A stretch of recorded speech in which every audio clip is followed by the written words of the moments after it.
Hey everyone, Uncle Tickles here. Thanks for listening to New Dad Season 1. The next episode should be our last official episode, with the idea being maybe we do an election special. Season 2 will launch January 1st, 2021. Season 1, it has taught me a lot and humbled me in a number of ways. I have some lofty ambitions for Season 2. I can't wait to start working on it and can't wait for you guys to all see how New Dad evolves over the years.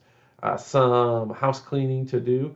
Servas Leroux of South Africa is the winner of our toy cat giveaway, which is very serendipitous.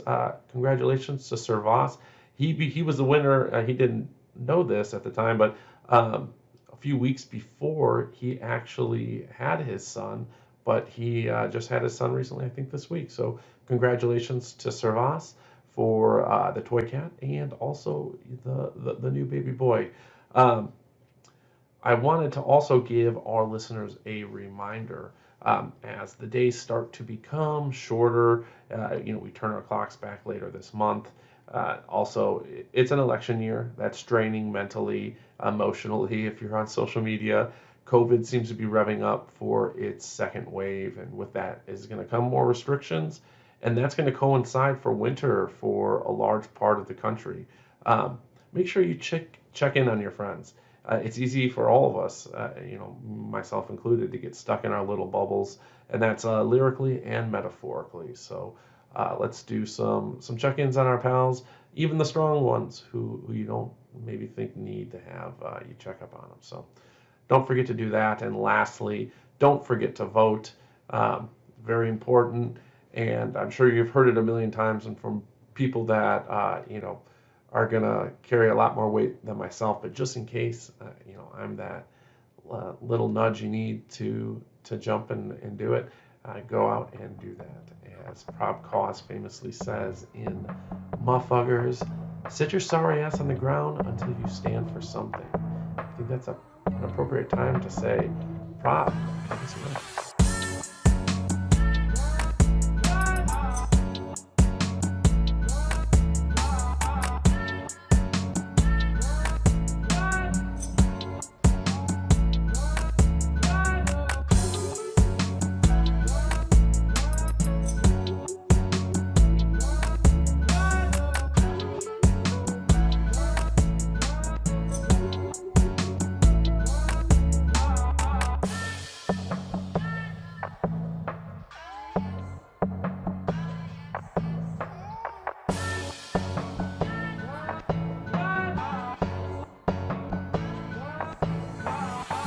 Hello, hello, hello. This is Uncle Tickles back from the dead, probably looking quite dead, ready to resurrect this pale, bloated body that is New Dad. As always, this podcast is for only the most horny and beautiful people on the planet. So if you are not really horny or really beautiful, please turn this off now. All right, it's just us beautiful, horny folk ready to continue on with the What is Normal series. This is part 2. Before we get to Aziz and River, we're going to recap. This is our version of In Case You Missed Last Week. I was joined by Aziz and River. They shared their life stories. Aziz, the host of History of Westeros, one of the most popular A Song of Ice and Fire related podcasts in existence, uh, told us about how his mom and father met while members of the Children of God cult. This is a cult from the 70s. It actually still exists today, but was probably most popular in the early 70s, and was a Christian hippie cult that encouraged sex with children. Aziz's mom became pregnant at 16, and although just being 16 was smart enough to get the fuck out of the cult, they really never looked back, and Aziz grew up not knowing his dad. They set off on a pretty nomadic lifestyle while his mom pursued, the academic ladder in the realm of classical music. So little Aziz, never lacking love or the essentials, moved up and down the East Coast for pretty much his whole childhood, and settled in Tallahassee, Florida around high school, and set some roots there. Attended high school and college, and really credits his mom having grown up in a military family. We talked quite a bit about that as what allowed her to provide him with a tremendous amount of consistency despite a very inconsistent, at least geographical inconsistent childhood. And he also cited the fact that she had a tremendous amount of discipline and really when you hear him talk about her, it's a great work ethic as well, which is not surprising knowing how hard Aziz and Ashea work on History of Westeros. So you see where they get it. River is the chieftain and Volva of the Hell's Gate heathen kindred. And while I did know her story was pretty wild, and she had seen some shit, I was floored by some of the details that she shared in part one. In an unexpected parallel to Aziz, River's mom had her at 16 as well. Her early childhood, by her own account, was magical, despite growing up without a father. Another parallel to Aziz, which I wasn't aware of. And her mom then finds heathenry, and that helps foster and grow this sense of magic that River describes from her early childhood until heathenry leads her mom to a boyfriend who celebrates some of the darker sides of heathenry that do exist, um, and that spirals into drug abuse, and quickly on the heels of the drug abuse comes child abuse, and before River can really understand what's happened to her life, she's gone from dancing with fairies in the woods to getting the literal shit kicked out of her. She eventually emancipates herself, and after some wandering and soul searching, uses that pain as something to push her forward, and really drive her to become a better version of herself. And I think that is something that a lot of other people, they would have allowed that trauma and pain to become an obstacle, versus a motivating factor. Uh, so when part one ended, River was actually explaining to us how over time her mother beats addiction, and they reconcile their relationship, and left us with the bombshell that her mother actually identifies as a man. So I'll actually let River kind of take over and pick up there. Uh, Here, without any further ado, River. My mom lost hope because my mom secretly identified as a man. My parent is transgender and has actually now gone through surgery to become, the man that my parent wants to be. And so my mom is now my dad. And that's, pretty unusual, you know. For sure. um, and I had to come to terms with that. I always knew as a child that my mom identified that way, you know, and that my mom Now, struggled did you really hard. did you always know that because it was just apparent to you, or was it something that No, my parent talked to me about it. My parent was very open with me. My parent talked to me about a lot of things. Because my upbringing was unusual, there was a level of honesty and openness that was, there before the drugs, that other parents don't have with their children. I knew what sex was. I knew what it was for. I knew that it was sacred and that it was a beautiful gift that you get to share with whomever you want, you know, but you have to be like old enough to deal with it, you know. Um, and then my parent started using drugs, and I retreated into escapist behavior. I want to ask because and I originally planned on only asking Aziz because I wasn't aware that you also grew up without your dad. But I'm going to ask Aziz first, and we'll come back to you, River. Um, Yeah. you know, the main reason I'm doing this podcast is because I want to be a better dad for my own sons. And as someone who grew up without a dad, what advice would you give to me? And I know that probably seems counterintuitive to ask someone without a dad, but also, I imagine that there's times you spent thinking about, what it would be like to have a dad or what you would like out of a dad. Interesting. Yeah, I guess there's a lot of like specific ways that we interact with society that are gender-based that a mom can't really help with or doesn't have the firsthand experience. Not that she can't help with, but doesn't have firsthand experience with, is maybe not the ideal teacher for that. And my mother being young, I was like doubly unaware of some of these things because she wouldn't have experienced them on either end. She wouldn't have been witness to them as much, let alone having the personal experience. So I guess things like specifics, there's things like confidence is a big one that a lot of boys learn from their dad. So I think having that example is really important because I learned that through my mom had like a couple of long-term boyfriends, so that was a good proxy. Yeah, just like having two parents. I think it's not just the gender of the parent that matters necessarily, it's just a big job, right? So just having one parent who isn't exhausted all the time, or not necessarily, that's exaggerating, but not having that pressure of having, the concept of shifts and just like taking the load off. Like one parent can have a break. Like when did my mom have breaks? I'm thinking back on that. Like, when did she have breaks? Like sometimes with those weekends, she left me with another family. Those were part breaks for her. And I'm like, thinking back on that, I'm like, good for her. She needed those breaks. Yeah, absolutely.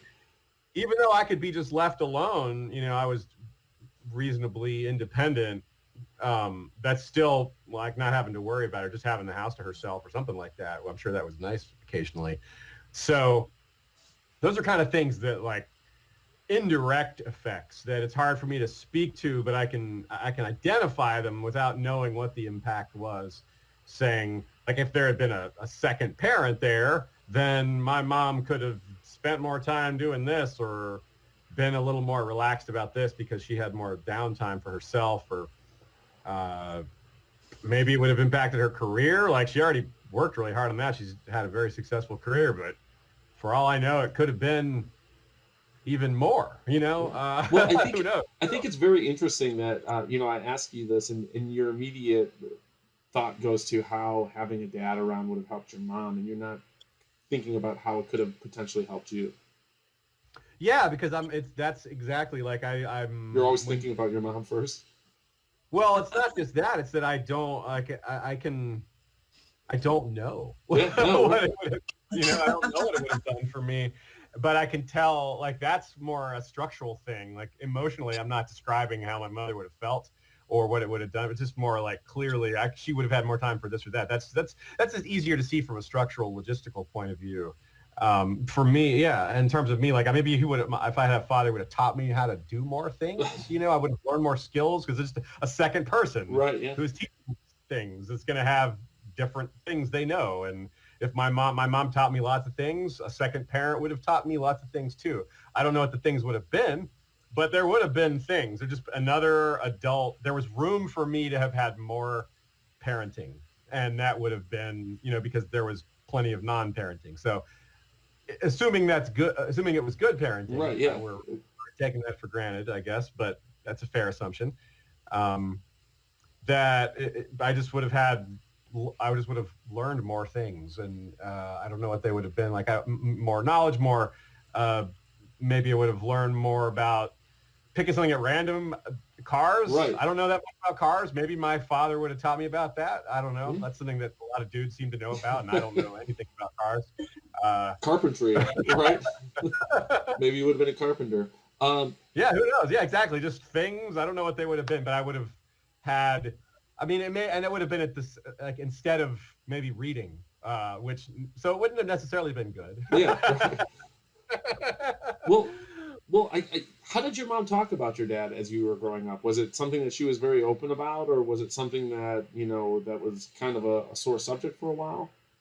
We just didn't talk about it at all. No. Like we had that. It was like that Understanding. military code of silence almost. Like things just weren't talked about. It was the stoicism ran deep in my family because I think of all the military generations. So problems were aggressively not discussed, not aggressively, but distinctly not discussed rather than delved into. My mother has later in life become a fan of things like therapy, but it was not really, it was more like you're supposed to push yourself and work through it. That was more the attitude, because that was, which is, as you know, obviously that's a very military attitude to have, just like fight through it, you know. Grin and bear it. Yeah, exactly. Be stoic. So I still have that a lot, and I don't like that about myself sometimes. That I should not just do that, not just be stoic, be like, no, this bothers me, you know, things like that. Totally. So, and I think that's where some of the is typically, from what I've read, is more typical from something that boys learn from their father, is learning assertiveness. And so I don't consider myself extremely assertive. I'm independent for sure, but not because I force my way away from other people. I just kind of do my own thing and it works out. So that's something I would point to. But yeah, it's just really hard to know. Like, I can compare myself to other people, but I can't tell what, if, you know, I can identify differences between me and other men, but I can't necessarily say that that's because of parenting. And even if it was, like, well, maybe that's a specific father and not just a father. Well, yeah, no, and I was just more looking for advice you would give to a potential dad out there who's looking to better himself, and as someone, you know, who was maybe absent, that if you had some, you know, just, and but it sounds like spend time and teach your kid what you know, and I think that's maybe one of the biggest, you know, things that we can do as a parent, right? Is spend time with your kid, and you're going to be most passionate about the things that the deepest, right? Isn't that what Kurt Vonnegut says? Write about what you know. Yeah, for sure. I think it's true. Like what you said, it's more. I think being an example is really important, because it's natural to look up to the parent that is more like you, and so a boy is going to look up to his dad more than his mom quite often. So, in a typical family situation, not normal, typical family situation, and that. So being an example, yeah. So everything, like you're like the kid is going to absorb far more of your behavior than you think. Right. He's going to look at, it's going to model far more. Like if you think we're all told that relentlessly, that kids copy their parents, but I think it's even more true, and it's true in ways that we don't see, because they're perceptive in ways that we don't realize. Like kids, we think they don't notice things, and they don't, but they also notice things that we don't realize they're noticing. It's pretty incredible. Absolutely. Because they're so attuned and so ready to learn. That the attitude of children being like sponges is something that, even though we've all been through it, we forget like what that was like. Just being like, I can take it all. Teach me everything. I'm ready for the fire hose. Like later in life, that's too much. I can't take all this at once. But kids are like, yeah, I can do it. Give it to me. Give it all to me. And even if they don't keep it all, they'll be like, well, let's do it again.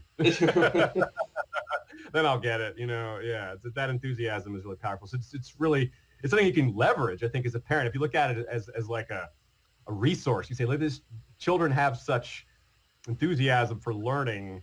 Take advantage of that. Give them things to learn. Challenge them, but like in a happy way, not like you better learn this, kid. Absolutely. And River, what about you? I think that the most important thing is that you're just there, ultimately.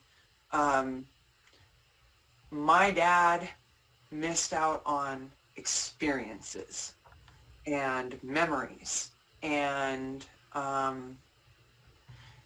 opportunities. And my grandmother, his mother, very much regrets, her position of don't marry that woman because she's not Jewish. To this day, there's huge regrets, and it stems quite, firmly from the fact that my dad wasn't there. I did have a dad in a way, because my mom, being transgender, really did fill both roles, act a lot more like my dad, and my dad being who he was. I mean, my dad, my father, Bio dad. not being around, my biological father not being around, my mom stepped up into that position. My mom taught me how to work on the car. My mom taught me how to change the oil and the spark plugs and change your brakes. My mom taught me how to shoot a bow and arrow and a gun.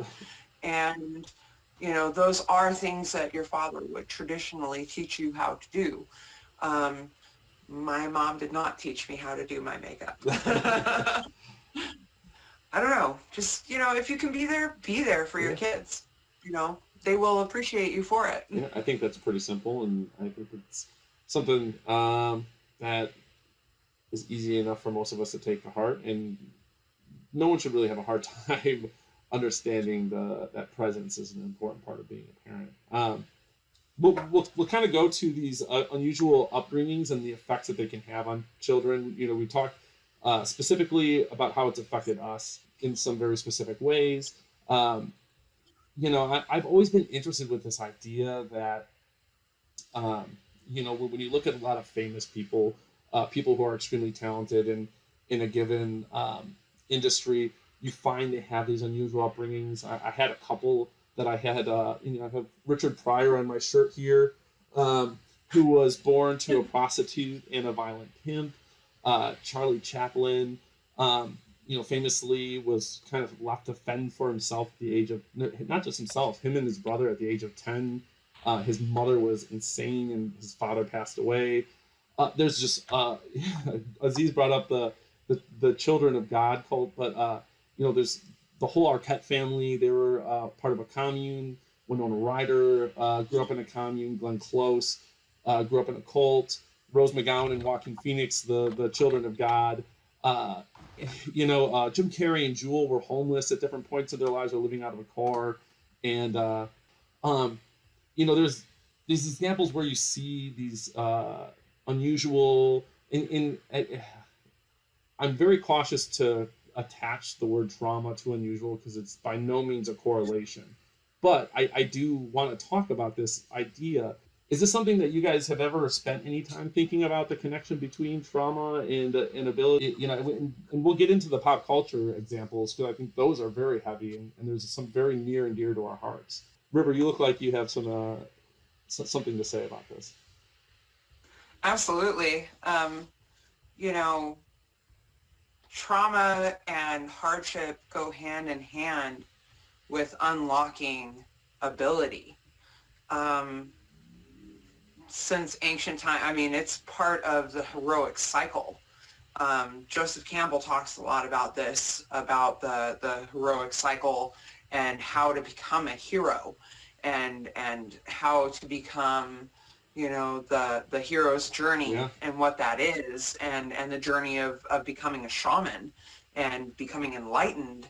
All of those things come from suffering. And, it has definitely led me to have what other people might consider some superpowers. I work in an environment that other people can't keep up with me, and I'm really perfectionist.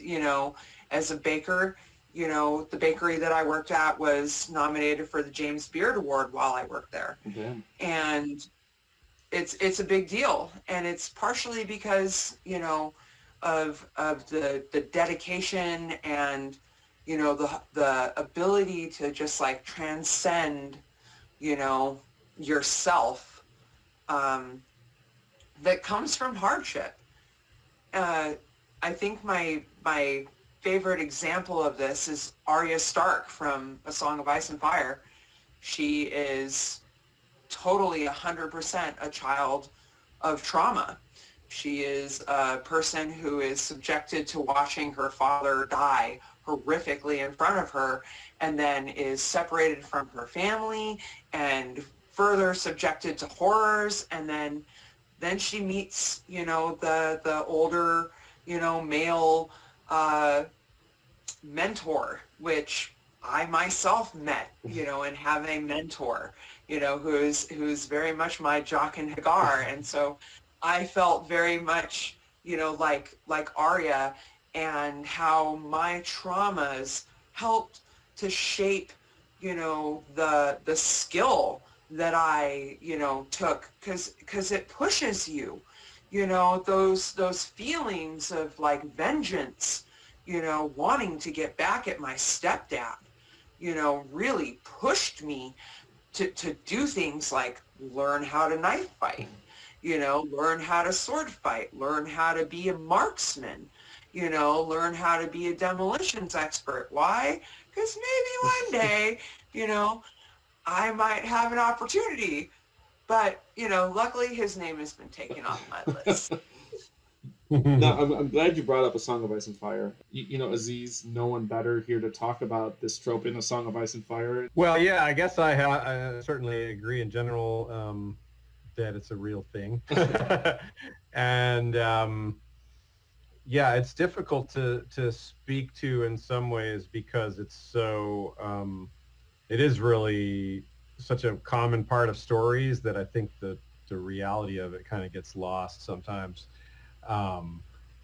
But it is like, to me, I see it as like people being pushed beyond what they could achieve or what they would ever need to experience on their own. Like you can't put yourself in situations, you can't manufacture situations like these. You can't like, I'm going to go be traumatized, Right. and then I'm going to get powers from that or gain. I don't know, Aziz. Like, have you ever seen like the Indian mystics? Those guys, the Vedics, are all into that. I guess you're right. Yeah, I guess that there are real examples of it, but it's not it's not the kind of trauma I was thinking of. But you're right. I guess that is.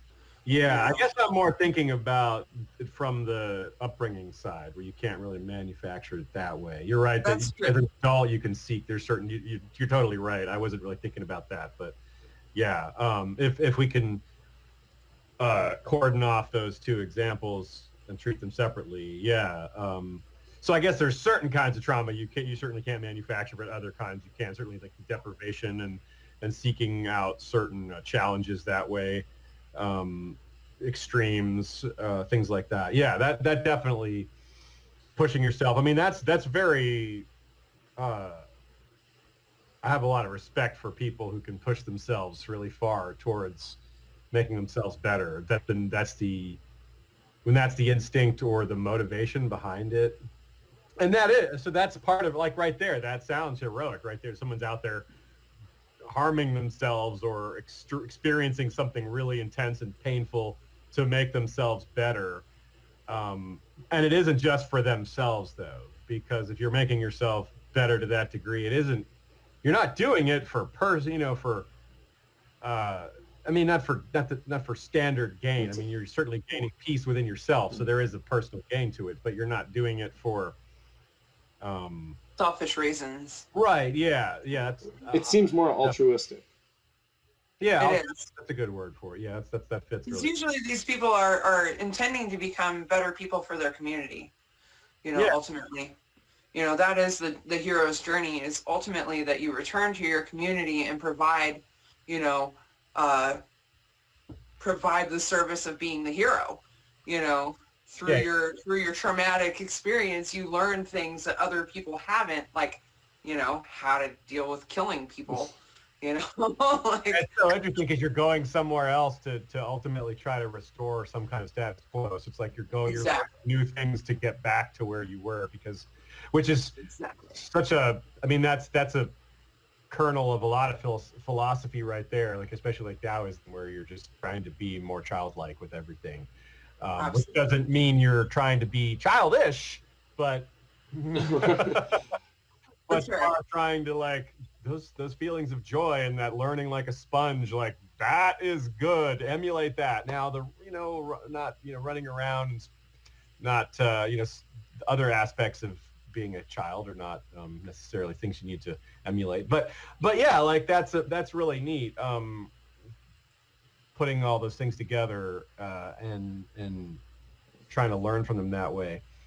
As far as other examples, in pop culture. I wonder about that. It's true. There's so many people that we hear about who they're someone extraordinary, and you find out that their backstory. I'm talking about real people when I say backstory.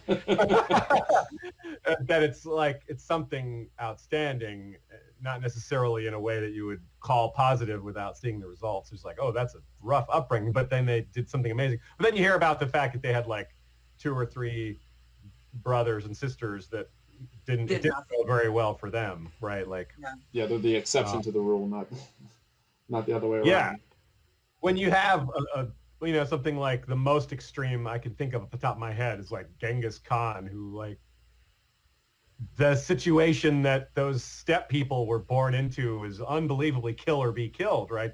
You don't have room for basic kindness and sensitivities because like even his own brother was stealing from him, like life or death situation. So that is obviously an incredibly extreme example, but it goes to show that what we have when there's people that come out stronger through suffering, there's usually some huge number that didn't make it, and that's why we shouldn't romanticize these things, but it's also why we shouldn't devalue them. Like when it happens, you definitely want to identify the good and say that was good or that is good and you learned well from it, but it's also like almost always it's a cautionary tale too. And for me, like I guess the idea of how trauma can be transformative became more aware in A Song of Ice and Fire. You have a character like Bran, right, who falls out a window and is now crippled. No longer has use of his legs, and it's through that trauma that allows him to open up his third eye. You have Blood Raven is another example. You talked about Arya. Jojen's another character who, he got sick, right? And then after he was sick, he has the green dreams. Any other ones that I'm missing that could possibly fit that narrative before I jump to a couple other pieces of pop culture that I really enjoy? Well, certainly, Cersei is a good one. She's got, it's supernatural trauma, but she has, regular trauma as well. From loss of mother and the father, what it did to their father. So it really ruined their family, the death of their mother, who was like the joy in their family. You can really see that in their upbringing, is that none of them are very well adjusted. Whether Jaime, whether it's Cersei, whether it's Jaime, none of them are happy. Like, yeah, Jaime keeps having like continuous traumas, including like, having his hand chopped off and his journey into becoming, the actual hero, where he believed he was a hero, and now he's actually becoming a hero, through these traumas that he keeps experiencing.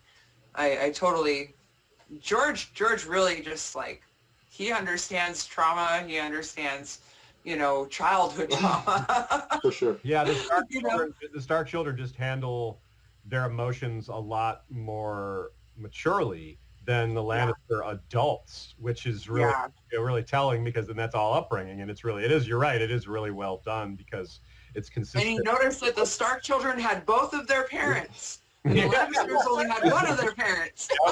and he became like half of what he was, so it's almost like a parent. Yeah, missing that parent, really did, I feel, make a part of why Cersei and Jaime and Tyrion, all had, this like sense of like, desperate longing, that came from missing that parent.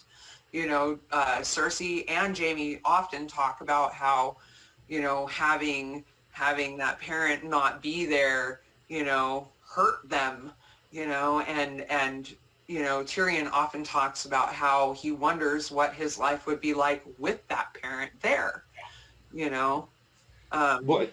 all three of them are in my opinions, heroes or anti-heroes, in their own respect. Well, yeah, and you wonder what Tyrion's upbringing would have been like if his mom survived his birth. Would Cersei have hated him so much? Would he be more genteel? Exactly.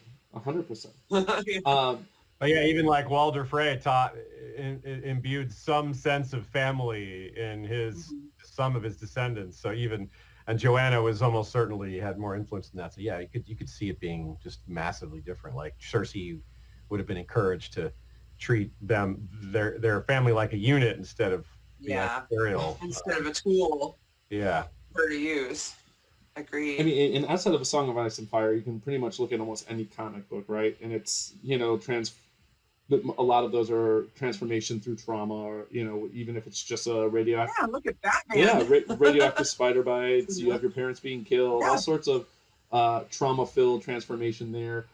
Just a couple other ones that, you know, stood out to me, just off the top of my head, were Stranger Things. You have 11, very much so.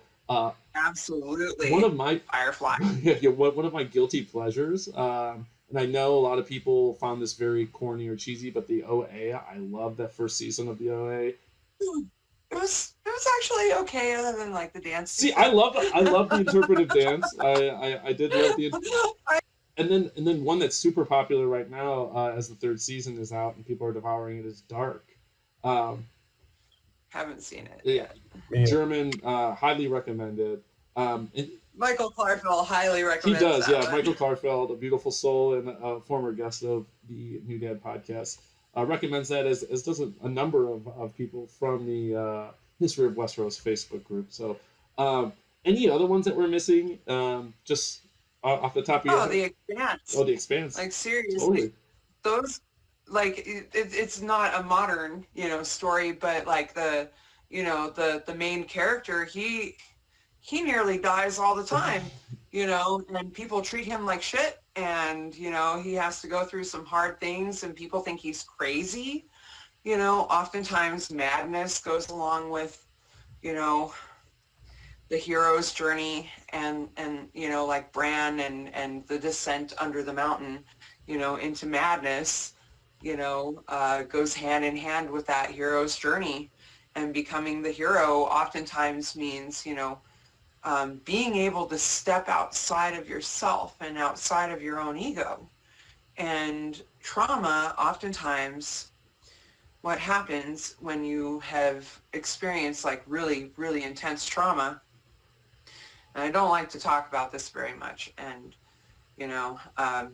it's rough, but a couple of times when my stepdad was beating the living hell out of me, I had disassociative moments where I was outside of myself looking back, and I remember laughing at him while he was beating me, and it scared him. Having that separation of yourself from what's happening to you. You are no longer affected by your feelings or by stimuli. You're outside of that. And that's what part of being, the hero is you have to step outside of yourself in order to become something greater. And, that's Jon Snow's story. That's, all the heroes' stories is stepping outside of yourself to become something greater, so that you can become, valuable to your community in a way that you wouldn't otherwise be. Absolutely. And I think, that also touches back on kind of the root of why I wanted to talk about this, which is, I think the mind is an extraordinarily powerful thing, and it's, something that we don't understand a ton. In part, I wanted to do this episode as someone who had or I think is unusual, maybe, unfortunately, as I, interact with more and more people, I find out it's not as unusual as I may have perhaps thought, which gives me some comfort and also, makes me a little sad. But it's that the way the mind copes with these things. And, so part of it was, I'm honestly trying to learn as much as I can and be as good of a dad as possible. And I think that comes from talking to people from different experiences and trying to take what you can from that. But also, part of the reason I wanted to do this, because I know there are some listeners out there who experience upbringing similar to ours. A lot of it, we don't have a choice in, but, we can choose to try to give power to, the things that helped us become stronger and helped make us better people. And I think if you can hold on to those things and really try to concentrate on those, then that's a good starting place. And talk to other people. Try to find people who have similar experiences to you. I know that's been extremely helpful for me. I wonder if you guys would concur with. I think that me being on my life has been pretty much on the real far fringe, and so when I talk to people, they're just like, what? So I don't have like a lot to like fully be like, oh, your life is real similar to mine. But I find facets of my life to be similar to other people's, and I can relate to a lot of different people. And that has definitely led to me being more suitable for being a leader in my community. Having the ability to be, sympathetic to other people's experiences and what they're going through, has led to me having a position of leadership in my community that is, based upon my experience. Awesome. Yeah, and I think that's a good as place as any to stop. I want to thank you guys both for coming on. It's been the pleasure has been all mine, and it's truly been informative on my end. And I hope for our listeners, you guys took away as much from this conversation as I have. Before I let you go, I'll let you guys each plug anything or give any shout outs. Aziz, we'll start with you. Anything you want to plug or give a shout out to before we let you off?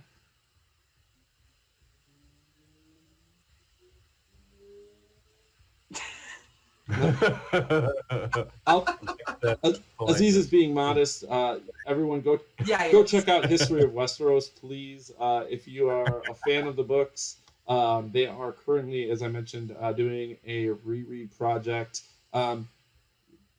Pretty. Ooh, I plug the Witcher podcast.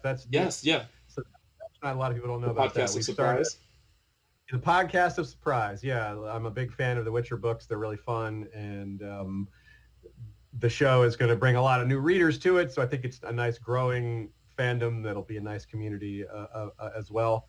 And I encourage people to check out the books and then check out our podcast and have fun with that. And you guys are doing a little book club right now, right?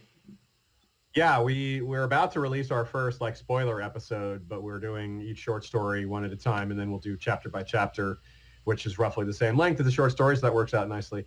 But yeah, we did a spoiler episode talking about kind of History of Westeros style, where quotes and material from a variety of different chapters, all to talk about very specific subjects that are strewn throughout, that are hard to focus on the way they're presented.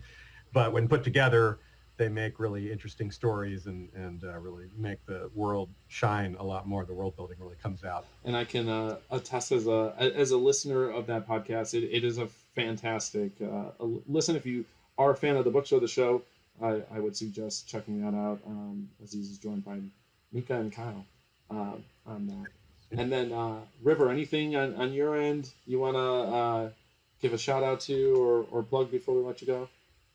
Yeah, absolutely. I mean, Aziz, everything that he does is gold. Quite literally. I'm a huge fan. I discovered him right after Dan Carlin, and he has been a huge influence in my intake of media in the last 10 years. But also, check out, if you're interested in heathenry at all, Hell's Gate Heathen Kindred has a Facebook page, Facebook group that is public, and we kind of let people know what we're doing. We also have other, basic heathen groups in America that are really good, that are linked on our page and on our group, that can provide you with local resources if you're interested.